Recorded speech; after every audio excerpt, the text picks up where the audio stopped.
with messages. For example, Charlie says, Venus is such an inspirational lady. We concur. Now, Al, you actually wrote about Venus in your book, didn't you? Yeah. I just think you inspired so many people, and for me, growing up knowing your backstory and how you made it to Wimbledon, I used to watch you and think one day I'm going to take my mum to Wimbledon, because it was seen, I suppose, growing up, only a certain type would be in the audience at Wimbledon. So to finally, however many years later, to be there with my mum, drinking a little glass of champagne and strawberries, watching you was a moment. It really was. You inspired people in so many different ways. Thank you. And I think the clip that we just saw as well, you playing Lindsay Davenport back in, 2005, it was so tense in your longest match at Wimbledon. In those moments, what self-talk is going on in your mind? Yeah, so interesting to look back at all those moments, and Wimbledon's just down the street, so we're so close.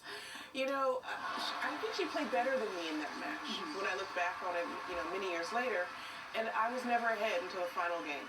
So finally I had this moment, and I just remember before the match, Serena told me, she said, if you take your opportunities, more will come. And I swear, it was echoing in my mind. It was like a movie.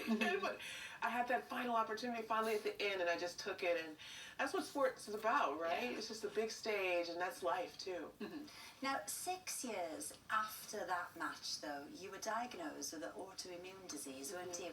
How did that impact on your life, and how did you move through that? Honestly, it took me out of the game completely. And I was at home watching the tennis, not able to be a part of it, not able to train. I would sing. I would get out of breath just from singing. I was at home singing karaoke. So that was like my thing that brought me joy at the time. Which songs were you doing, Venus? Oh my, so many. At the time I specialized in Britney Spears, but I do Pearl Jam, I do so many different things. Amazing. So at the time that was my happy place. And I have to say, actually, what really got me back was changing my lifestyle, my diet, but also the Olympics. In 2012, in London, I was like, I cannot miss the Olympics at Wimbledon. London's the place for you. It is the place for me. I think you wrote about your diagnosis in the book. Well, it helped you to write this self-help book, and I think it's called Strive. Yes. But it's all the secrets to help you get there to the success. The 8 steps. Exactly. The 8 steps.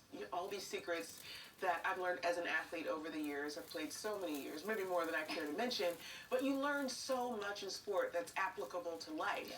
Life is sport and sport is life. Is guess what? In sport and life, you have to learn how to deal with your failures, deal with your losses. You got to learn how to win. You have to learn how to persevere. You have to learn resilience. You have to learn discipline. It's literally the same thing. And at this stage in my life, too, all I want to do is share what I know. And one of those secrets that I share in the book, too, is that it should be easy, it should be enjoyable, and it should be exciting. Right? 3 things. It should remember why you started in the 3 things, right. And that's how I've always lived by that to get to wherever you want to go, to get to your awesome, to get to your best way of being well, it should be fun. Yeah. One of the things you talk about is the importance of downtime. Yeah. And you know, I think everybody thinks that success equals being busy all the time. And it's quite hard to unlearn that, isn't it? Yeah, if you're going for something big, but also raising a family, having a job, that takes all day, every day. Full on. It's a full-on job in raising a family. When do we lie down, Venus? When do we lie down? Well, every day, hopefully.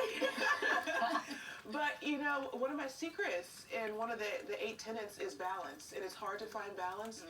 And I know I haven't perfected it, but it's about finding moments of balance every day. So, for example, for my older sister, Isha, she loves to cook. That's her moment of balance. For me, it's a romantic comedy. There is not a Hugh Grant film that I haven't seen. I watch Love Actually a few times a year, and it's my happy place, even if I've seen it, you know? So you've got to find your own moment of balance each day. Yeah, The Holiday, another good one. Oh, what a classic. Right? You also talk about the importance, you know, we mentioned a family there, but of surrounding yourself with the right people, because ultimately that's what's important. Those people who will champion you. Yes, you have to observe yourself is also one of the tenets. One of the hardest things to do, right? Sometimes observing yourself is tough. And observe the people around you. Figure out, are those the right people?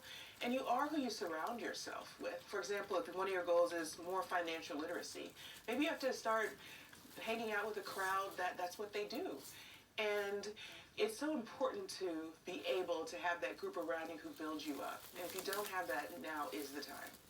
I think there's so many bits in the book as well, but I suppose as a former athlete as well, we talk about how important your diet is, but actually we're talking about that balance. You've got a sugary tooth, right? Oh my gosh, I was born with a sweet tooth. I blame my mom. I think that when I was in the womb, she ate only candy. I swear, it's her fault.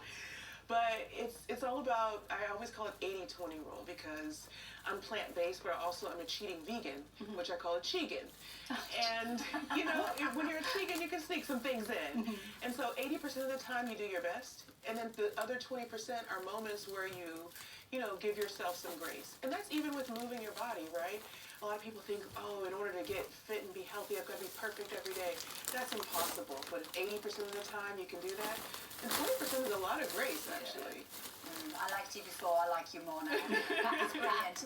Venus's book, Strive, 8 Steps to Train for Success, is out now. Okay, very shortly. We're